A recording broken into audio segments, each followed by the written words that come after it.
individuals amongst the Shia communities of a certain mindset who have failed to understand the true message of Islam, what the Ahlul Bayt alayhi salam stand for, what is the significance and the importance of the coming of the Mahdi and the role he plays in the evolution of human beings, because of which their reaction will be very predictable. For example, one reaction that we can imagine is that today is the day of Ashura, we should not be engaging in anything political. Today we should only be crying for Imam Hussein.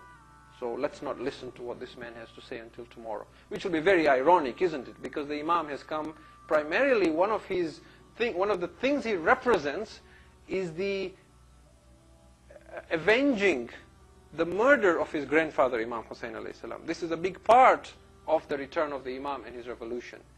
And because of that attitude and that mindset, there are individuals who will lose out on one of the greatest blessings that they could have ever imagined.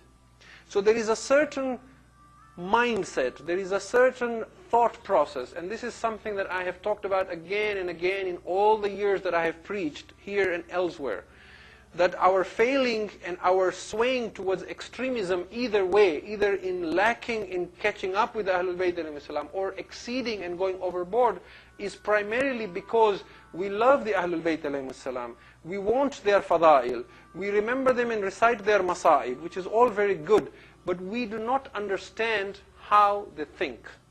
Not that we can understand at their level of thought, but what I mean is they have a certain akhlaq, they have a certain value system, they have a certain code of ethics and morals, which you will only understand if you read their ahadith, if you read not just their fadail and masaib, but their teachings, and we begin practicing what they have encouraged us to practice. It is only when we do that, then our values and our ethics and our morals and our thought process begins to align with theirs.